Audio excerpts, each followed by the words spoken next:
where not just women are in danger, but all marginalized people, where being uniquely different right now might truly be considered a crime. It seems as though we had all slipped into a false sense of comfort, that justice would prevail and that good would win in the end. Well, good did not win this election, but good will win in the end. So what today means is that we are far from the end. Today marks the beginning of our story. The revolution starts here. The fight for the right to be free, to be who we are, to be equal. Let's march together through this darkness, and with each step, know that we are not afraid. That we are not alone. That we will not back down. That there is power in our unity, and that no opposing force stands a chance in the face of true solidarity. And to our detractors that insist that this march will never add up to anything, Boston Red here with Friday Java, a weekly magazine of political theory, polling, and commentary. It is part of the history called people that make up this fascinating journey. We are part of the Obama network. For that, we make no apologies. What we pledge to do is give you the facts on a bridge to history. What body politics is, the most up-to-date theories of political science and psephology. Stay tuned for this incredible ride. Boston Red, peace out. From WBRN Radio and on the Boston Red Network. This is Friday Java on the 28th of December 2019, the last program of 2019, the last Friday Java I should say, and also the last Friday Java of this decade. So we've hit a number of milestones here for this particular situation. This is a Boston Red in the Jerry Pippen Memorial broadcast booth. As some people know out there that we've had some issues, as they say, with our health, and we are making lifestyle adjustments and also doing rehabilitation. Recently had a heart attack, and we're still recuperating from that, sort of like a Bernie situation, a little bit different. We were not doing 4 telecasts per day. For political meetings per day. But sometimes things do happen. That's one of the situations. Anyway, let's get into the broadcast here. And we'll start with the Reuters service here, I believe, is the one we'll start with. And a story on Spotify of all. And we're, of course, on Spotify and appreciative of them. And this is from Reuters, Spotify to suspend political advertising in 2020. Spotify technology essay said it would poise selling political advertisements on its music streaming platform in early 2020. The world's most popular paid music streaming service with 141 million users tuning into its ad-sponsored platform in October said the pause would extend to Spotify original executive podcasts as well, exclusive podcasts, as well. The move, which was first reported by Ad Age is the principal magazine, or used to be, of the advertisement of business as a coming campaign for 2020. Online platforms including Facebook and Alphabet, Google are on the growing pressures to police misinformation on their platforms and stop carrying political ads that contain false and misleading claims. Twitter Inc. has banned political ads in October, and last month Google said it would stop giving advertisers the ability to target election ads using data such as public voting records and general political affiliations. This is information you can easily purchase from information brokers, as they were called in the past, that are able to mine this public information. And of course, political parties, say for instance the Democratic Party or Republican Party, they have lists of donors to their parties, and they give those out to their candidates, whether they be running in legislative races, local congressional races, I should say, senatorial races, etc., for cooks and bottle washers or whatever they perhaps will be. Nonetheless, at this point in time, we do not yet have the necessary level of robustness, in our processes and systems and tools to responsibly validate and review this content. That is from Spotify. We will reassess this condition as we continue to evolve our capabilities. Spotify, which only is accepting political advertising in the U.S., did not answer Reuters' question on how much revenue the company generates from political ads. Very important situation. Spotify wasn't widely used in online advertising platform for planned campaigns before. That's from Eric Wilson, a digital strategist for the Republican Party, as many of our online platforms restrict their political advertisers were on the hunt for new options or opportunities. They call it. New policy will cover political groups such as candidates for office, elected, appointed officials, political parties, political action committees, PACs, and super PACs, as well as content that advocates for or against entities. Spotify will also not sell ads that advocate for legislative and judicial outcomes. Very interesting, dicey situation there. The move only applies to Spotify ad sales, not advertisement embedded in third-party content, though they will be subject to Spotify's broad content policies. In other words, if you are on the Spotify network and you have a third-party sponsor, or you're there as we appear there from Spreaker, you could be subject to some ads that perhaps would appear by that third party. As many are familiar with YouTube, there are a lot of third-party ads that pop up when you say listening to Dave Jones out of Australia. His KSA would have really nothing to do with Dave Jones, but because he is a content creator, as many of the others are there, and has hundreds of thousands of people that have subscribed to his channel, he does probably pick up 5 cents for these ads running across his show.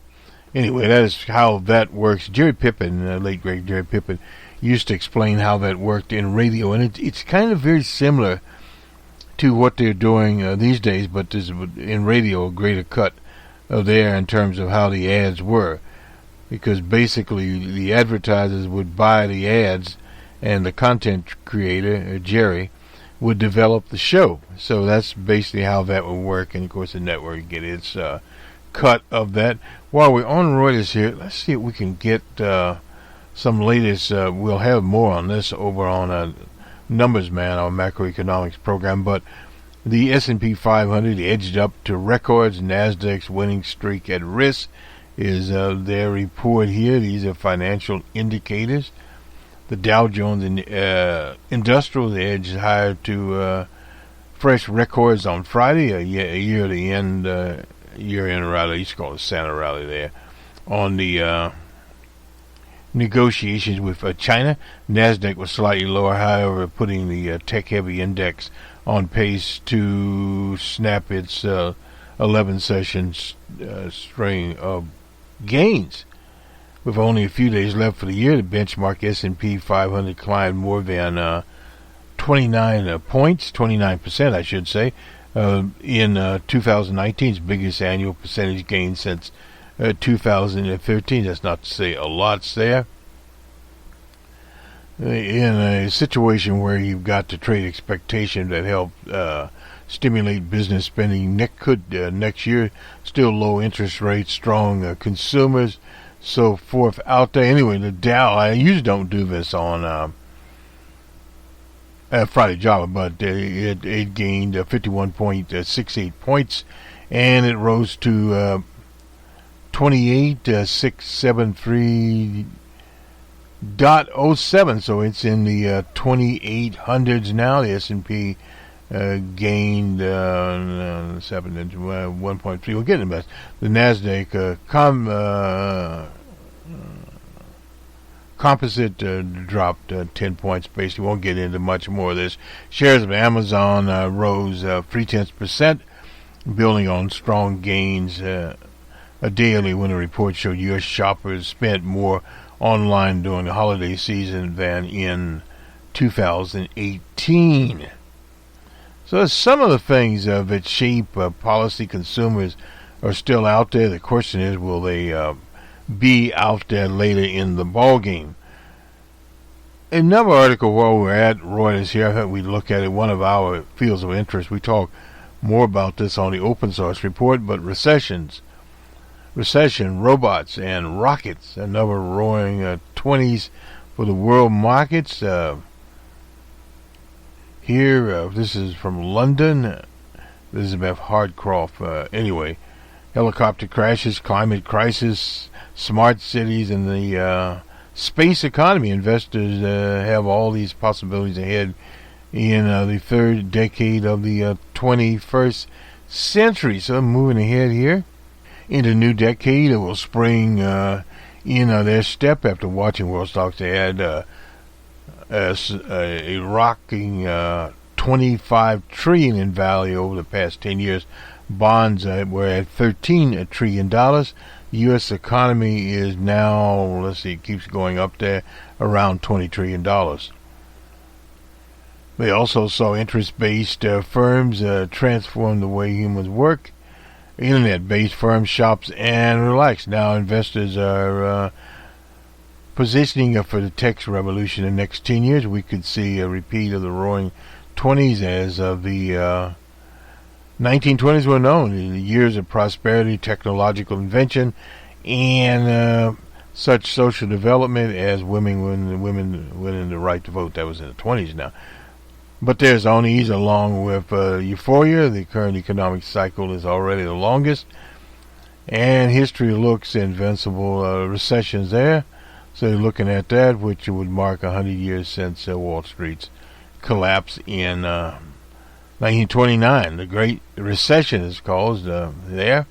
Some of the things going on here with these policies maxed out in the 2020s, it seems invincible, but the world of helicopters and money weight, Deutsche Bank predicts there.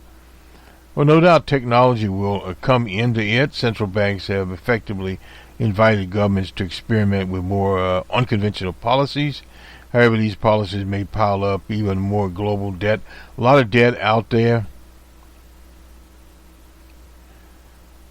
The bank expects tech investments to outperform, in particular small internet firms in China, as protectionism hurts large rivals. No doubt about that. Some of the changes are coming here. I won't get into much of this, but aging populations, of course, there. Deutsche Bank names Ireland, Rwanda, Ghana, Botswana, Laos as among the 22 nations in line for a demographic divide, benefiting from growing working age populations. excuse me. It also backs sectors like e-commerce, Generation Z, those who will be in their 20s to mid-30s by 2030. Yes, things are moving here, and this affects the U.S. election cycle. That the Republicans understand that the demographics are changing in a city such as New York. Over 50% of the population is people of color. That has changed significantly how elections are run and how elections are won in, say, New York, with followers of O.J. Simpson making up a much larger proportion, and Latinos that follow Ms. Ocasio-Cortez. Anyway, by 2030, over 80s will represent 5.4% of the U.S. population, up from 3.7 in 2015. Demanding drive for retirement homes, health care, long-term deals going there. So we'll get into this. We're getting a little bit more of this over at the Numbers Man Show. We expect an annual spending to turn cities smart will reach $2 trillion in 2025. That's be only 5 years away. Internet connected devices multiply more than fourfold to 46 billion. So a lot of those devices out there, including smart speakers. A word of note there, we noticed NPR has the National Public Radio about smart speakers. Be smart with smart speakers. Smart speakers in themselves are not an answer. They can be conduits to spy on you. Let's quickly go here to the Washington Post. In Trump country, season of need on the family farm. This is a continuous effort we do to report on agricultural events, because that does represent more and more of a small and forgotten types. This is Annie Gowan. Anyway, Berkshire, New York, the grocery list took Ann Lee hours to make, and an exercise in her increasingly desperate efforts to feed her family of 7 when she does have problems.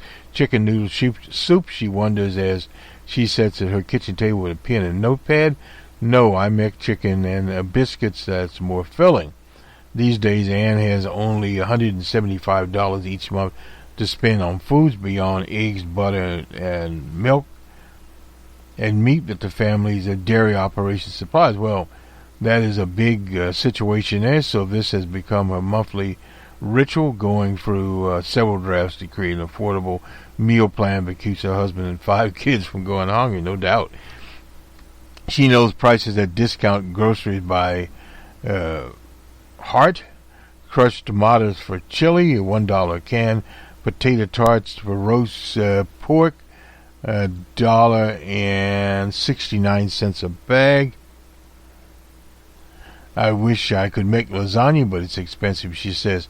Cheese is $2.49 for a half pound. Fresh vegetables are pricey, except for cheap bags of onions and potatoes. Even fruit has a question mark next to it. When Ann and her husband Andy took over his parents' 305-acre dairy farm, that was in 2013, they made a good living, but years of falling prices, complicated by Trump's trade war, left a couple $200,000 in debt. Farmers around the country are struggling to pay for basics like groceries and electricity as farm bankruptcies rise. Calls for farms in financial crisis. The state mediators have soared 57% since 2015. We're supposed to be feeding the world. We can't put food on our table, she says, but she has less and less money for groceries each month until one day in October, when there was hardly any food in the house. She started to investigate options she'd never considered, like food stamps, food pantries. That's what we feel like, she told her husband, as she worked on the grocery list for 3 girls, 9, 13, wandered inside for lunch, crunching crunching hats, gloves, and a bunny. Anyway. There was turkey leftovers from Thanksgiving meal, but it happened only because Ann's sister had brought most of the food. Anyway, a bailout. Ann and Andy's 18th wedding anniversary, in between chores and less smacking and snow falling, and he wants some time alone with us, and even if it meant climbing into his battered pickup to ride into town to get fuel for the tractor. These are stories of ordinary people trying to figure out where they are going. And this is a dairy industry driven by global overproduction, drop in American liquid milk consumption, changing with the times. People don't drink as much milk anymore. With the state losing more than 11,000 state of New York, dairy farmers since 2012, that's according to federal statistics. Then last year came retaliatory tariffs from Mexico and China. So that for hurt people. About a half dozen farms have closed around Lee's, and the ones remaining are bad off. That's what she says. Declining milk prices meant a gradual dimension of what was once a middle-class lifestyle for the Lees. The family budget went with it. First they gave up delivery pizza, then the Sam's Club membership, then regular grocery stores, then apple and blueberry picking at nearby farms in the summer. Boy. And Ann is 39. She misses Little Debbie's snack cakes she used to tuck into snack lunches. No more of that. And let's see. To shoot 2 more deer so the family can have more events in this winter. I guess that's deer meat. Yeah. Anyway, her husband got only $4,100 in bailout money this year, part of Trump's administration $28 billion in trade package. A study by the Environmental Working Group found that 60% of the money that flowed in New York state went up to the top 10% of the farmers. So again, this is drastic inequality here. The Lees are grateful for what they received, but not enough to make a difference when milk is down $4,000 a month. In this part of New York, older, whiter, poorer than other parts of the country, voters chose DJ Trump. The Lees amongst them. Like many farmers, they think their taxes are too high, their creeks and streams are overregulated, and Trump would be in their best interest. We had unfair trade for years, as she said. This is this Ann person here. I know a lot of people don't like it, but this wasn't going to happen in order to make American products become more competitive. Well, she's getting competition, let's just say that. Has tried to help out by getting several part-time jobs. Agriculture survey taker, substitute teacher's aide, teacher, liquor store manager, and a movie extra at the Syracuse, Film Hub. Anyway, she's tried everything. And the bailout, well, it's out there, but it is not really helping them. She her finalized application to SNAP, that is the Supplemental Nutrition Assistance Program, formerly known as food stamps. They got rid of the word because the connotation with people like Ann would be a helpful social work on the other side of the table. Instead, she found a document kiosk and a clerk named Courtney with blue eyeglasses and so forth. Anyway. But healthy food on the tables. A sign on the wall says another stop Medicaid fraud. Anyway, she scanned her pay stubs for numerous jobs, various jobs. Last year she earned only $5,330. The Schedule F from that showed her farm income of negative $12,000. Boy, she's a candidate. And let's see the rest of the story. Is there anything out there I can do today to find out if I get approved, she asked.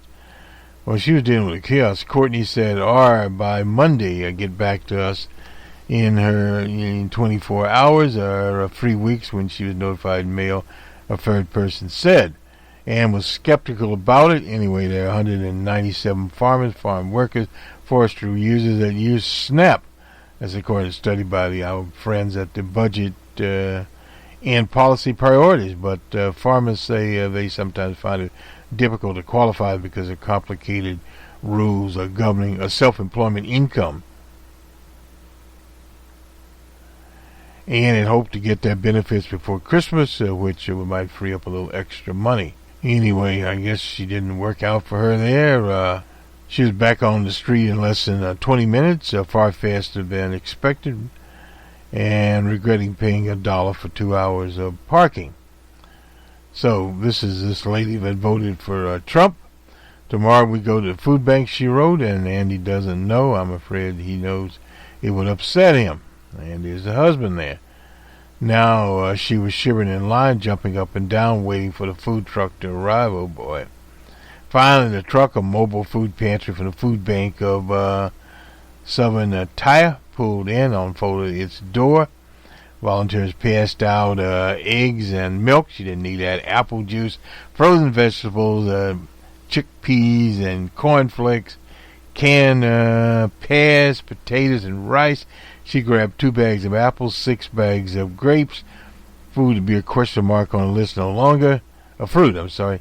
And whatever else there. Anne was able to cross so many times off of her items off her master list that once she got to Aldi, she only spent $73.12 and another $39 scratch and dent grocers that sell day-old bread and dented cans. She was $62 on the budget back at home at the slate blue farmhouse with a tin roof on it. Anyway, she came in from the barn for coffee and gave their quizzical once over and quickly copped stop at the food pantry. A complicated look the face of her husband. Anyway, Anne had bought at Aldi's what was it? She bought there $1.50 onion bagels, the fork grater, and an off-brand Cocoa Crisp something for one of her kids there. Anyway, she did make it to the food bank, and that's how they were going. Pretty soon it was time to go. The family gathers around the table, and Stretch and Dent Grocer's hot cocoa with rainbow marshmallows there. Anyway.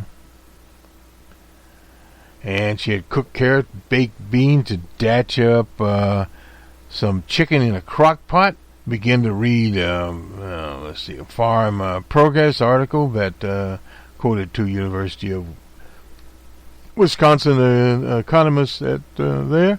Phase 1 of the trade deal should be finalized to bring some relief, so it's going to be better for us in 2020.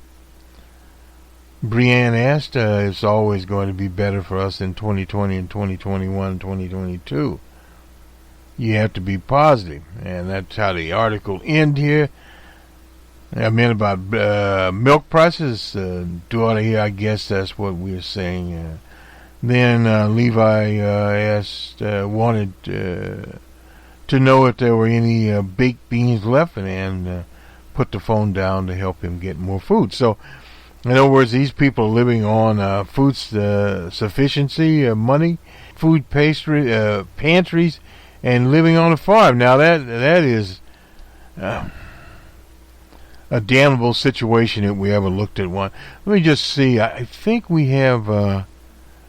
Do we have E.J. Gion here? Maybe we don't.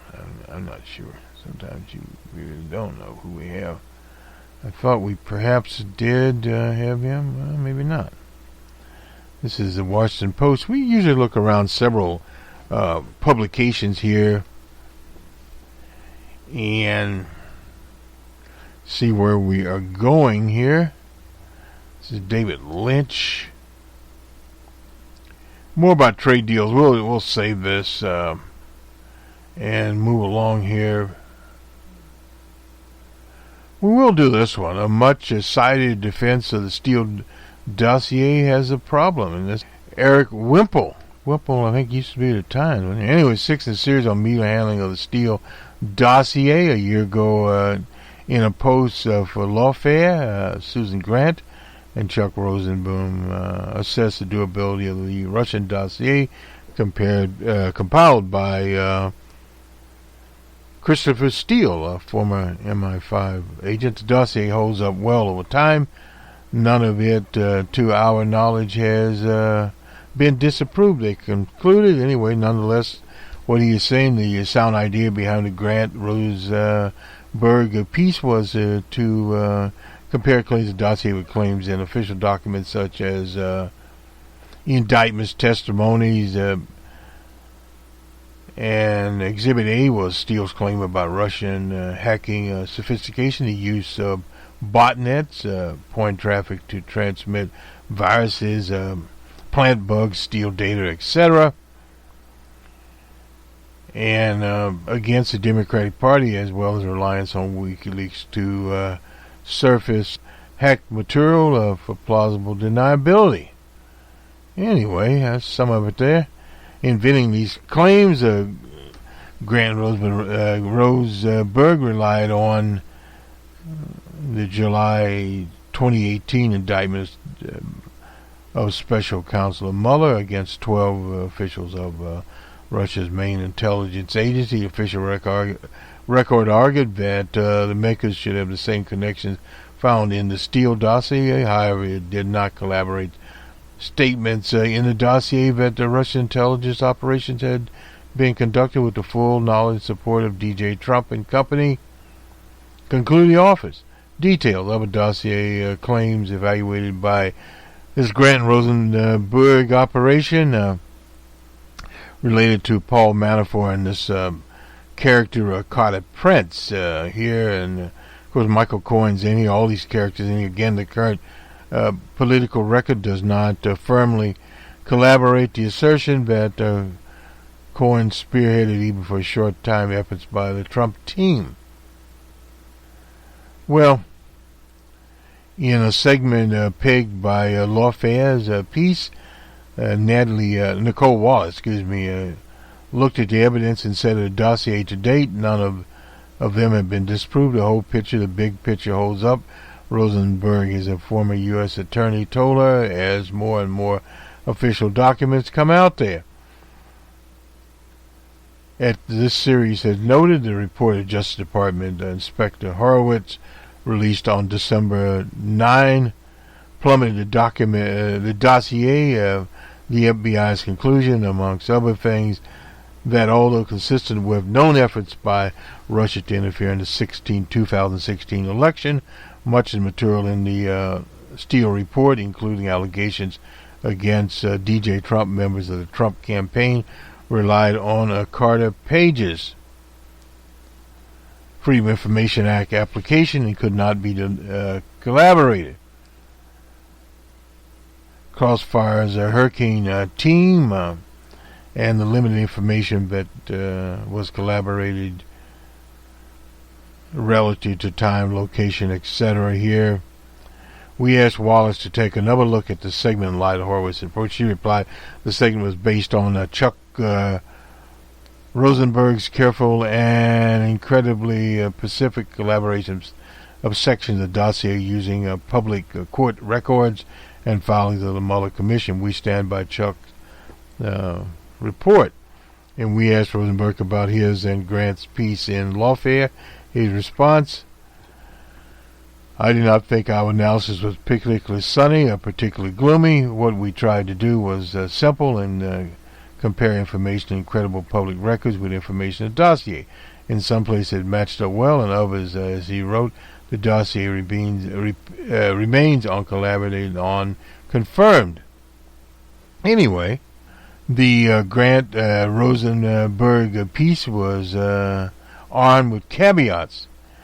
It pointed out that it was asserting that the Steele dossier is a rare intelligence document, not a finished piece of analysis, which is to say, a note from sources and not confirming findings.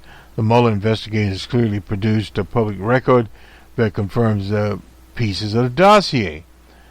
and even where the details are not exact, the general thrust of the dossier is basically the same. And again, this is a sequence of events could cast doubt on general Pacific thrust of Steele's reporting. The Mueller report did not establish any conspiracy between Russia and the Trump campaign. Page, a former campaign advisor who the FBI pursued by FISA court activity, and efforts to collaborate the dossier have always going to be stretched. When BuzzFeed published the dossier in January 2017, including absurd, rational. Now BuzzFeed News is publishing the full document that Americans can make up their own mind about the allegations about the president. We'll get this posted up here in due time. Here and the intricacies, etc.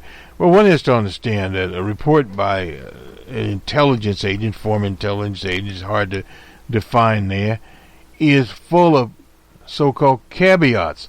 Intelligence in itself is always a situation that parts of it is factual, parts of it is analysis based upon the person that wrote the report.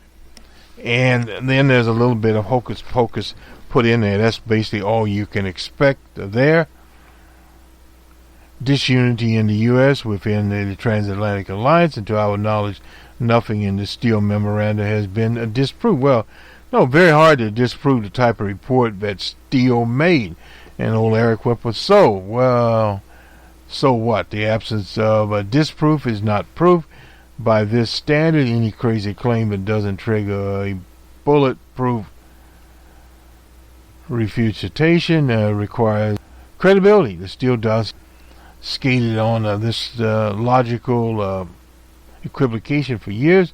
Journalists who cite the not disprove talking point might consider that they work in a profession that requires pairing new and explosive claims with evidence to support them.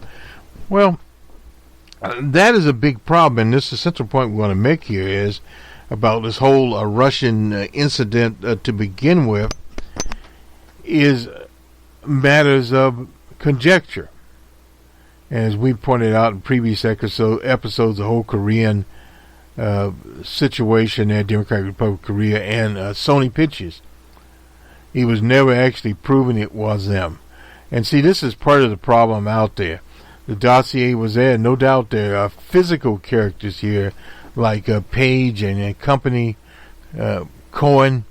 There is thousands of pages of documents, most of it goose inked out. But this information is out there, and what Steele reported was his analysis of information available. It's just as Moms Mabley made an analysis of materials available. And then it's up to the journalists to evaluate that. And of course, based on incidents, well, yes, Dr. Page was a member of DJ Trump's quote-unquote team. And so was Cohen. Cohen was his lawyer. Well, if you have those people in there, if you follow a logical trail, that would be the talking points. But now if you go way out there to say, well, yeah, these mysterious miscreants in the Russian Federation funnel this material to WikiLeaks.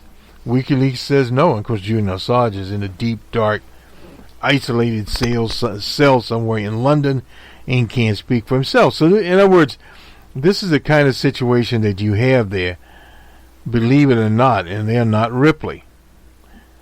So thus we go into the 2020 election with much of the same situations out there as we started with Spotify to try to limit some of these political ads. But political ads have always been based on spin. They're also based on many false situations. And in the American culture, until now, most Americans would believe only a small percentage of what a politician would say, because obviously a politician is engaging in rhetoric. That's the basis of a campaign. You can say Medicare for all, but if you're elected, can you produce Medicare for all? Well, you can try, because you got to deal with the Congress. And if the Congress can pass legislation there and be sustained, you would have Medicare for all. Otherwise, you'd have to do a number of things administrative. That's just the way it is set up. But when you get ads that target various demographic groups, which you can do, they call it persuasion, that is a different kind of situation. Now, with the Trump campaign, very interesting what they are doing. They are not evidently, according to some, doing as much persuasion. What they're doing is keeping their base together tight and then trying to piggyback off of that base. In other words, Leroy tells Roy, Bobby Joe and Billy Bob and whomever else they got going there. That's the way that situation works. And then you have the conspiracy theorist community, the flat earthers and fools like that, piggyback off of each other. But those are people that have already been allotted to DJ Trump. They either voted for DJ Trump, or they favored DJ Trump's policies, or they did not vote. Now, that is basically the kind of situation. And you find, for instance, in Iowa, Amy Klobuchar, congratulate her on doing that, has went to all the 99 counties in Iowa. That's called Grassling it or something like that. After Chuck Grassley, old man Grassley, he evidently visited all 99 counties. Will that bear fruit for Amy Klobuchar? Well, yeah, no. The problem with caucuses is people have to show up. So if you show up in some little small town like Lane Horse, Iowa, I don't know if there's Lane Horse, Iowa, probably not, and her bus pulls up there, and people from, Shady Bend, Iowa, wherever show up also. So she gets 50 people, and it has a ripple effect. So for a caucus state, that is money wisely invested in Iowa, whereas Bloomberg's running millions of dollars of ads through Iowa just to get his name up. Although very few people are probably going to caucus for Bloomberg. But he's looking ahead to the fall election campaign. So this is sort of what you have out there. It's a very complicated situation. You have very complicated models that are pushing out the machine-driven analytics. And this is what campaigns have their own particular brand of doing it. Yes, you have public polling. You look at the public polling. There are private polling. And in pops focus groups that they also have. Focus groups tend to be more expensive. But all of these various things, and then the digital campaign is fashioned. And given that America's political season is very long, compared to just a matter of weeks for the UK to sell a message, get Brexit done. Well, very simple message for very simple people, and people that are frustrated, and various others. On the Weekly Waz, we'll give some analysis from the Morning Star, that is the socialist newspaper in the UK, and where the Labour Party could have went wrong. But the problem there is the Labour Party was faced with a situation where in many working class communities, which Labour is, and those people had voted to leave. So if Labour would have said, look, we're in favor of leave, well, they would have alienated that petty bourgeois part of their base. So they decided, well, what we'll do is we'll negotiate a deal, and then we'll put it up to vote. Now, putting up to vote may have been a mistake. They should have just said we'll negotiate a deal, and we'll get Brexit done. Probably beat Boris Johnson to the particular slogan. But it is a very simple slogan. It's a very effective slogan, and this is where the Trump campaign is moving. It's sort of like Medicare for all. Medicare for all is very good. But the problem is that you have a situation that although you have people vested in this particular situation, but convincing them is different. So this is why persuasion has went out. Now, yes, persuasion is still there. Barack Obama used this very, very wisely by getting people to get their associates to the polls for him. Like he said at one time in a thing there, to tell Lonnie to get Pookie, sorry, I'm mispronouncing it, to the polls. And this does work. People do follow people. That is one-to-one persuasion. But this is not exactly the way that Trump's doing. They're doing some of that, but they're doing basically a two-pronged campaign. Attack the Democratic Party as being socialist, period, party of immigration, party, not so much about taxation anymore, because they're going to need taxes to pay off their massive debt, and putting out various kinds of fake news that they're lie. Political consultants call that a flippable, because what you're doing is you're flipping the whole analysis around to what you think is your advantage. If you ever argued with a right-wing type, what the right-wing type will try to do is dominate the conversation, a total error. If you are trying to convince someone of something, you never dominate the conversation. You let them talk. And then you bring in the points. Now, if you're just trying to win an argument, well, yeah, you can go in there like Trump doesn't tear down the house. But you convince no one, and unless there are other people there's goose eggs for you. And the person can be made to be a fool. I remember a conversation I had with this flat earther. I didn't know very much about flat earthers. And he was basically saying, well, if you vote, they've already rigged the votes anyway, so there's no reason for us to vote. It's like the earth. And he went on and on. And then he said, well, yeah, you probably look at me as being crazy. I said nothing. And he went on and on, and about 2 minutes later, he totally fell apart, because he didn't have a foundation to stand on in the first instance. The only thing he could say, well, yeah, I'm against vaccines, I'm against this. I said, well, what happens if 100 kids die? The only argument he could have was, well, S happens. Well, no, it doesn't. It's like the age-old argument, history repeats itself. No, human beings make the history. Now, that doesn't mean that if you treat a roaring 20s type economy, it will roar a roaring 20s economy. But the problem is you create all kinds of side issues there that come down. This is going to end this broadcast here. I'm still recuperating a little bit. But we'll see you on the week that was. We'll get that out. And we also have a Kwanzaa program here. I did look at my cheat sheet. Today is the second day of Kwanzaa. We'll take care of all of that information there.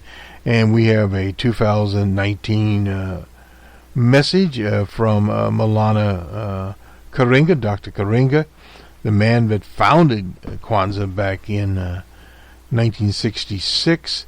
And the whole thing is it's about community. It's about sustainability in the African American community, diaspora, etc. But that can be to the greater community. It could apply to this Ann character in upstate New York, and farmers there, how they sustain each other. Didn't see anything in the article about that. The only thing we saw in the article was they were going to meet to the soup line. Well, I suppose you could say that is community based upon charitable giving from the master's scraps table to them, and the whole idea of applying for food sufficiency when, in fact, they're independent workers. Their situation, the way the rules are set up there, but they were in the negative. The problem is that the people that they're applying to, do they understand enough about business to give them a full and fair hearing? And this goes back to the same thing Trump tried to put up there. One of the first things that comes to you is as a defense attorney is to talk about due process, and due process. But generally you're talking about the fact of the case. In Trump's case, talking about impeachment is political. So thus there's very little due process unless the parties put it in there. So now they're arguing, will the report get transmitted to the Senate? When it does, old man McConnell said, well, we'll sit as a jury, but we're Trump jurors.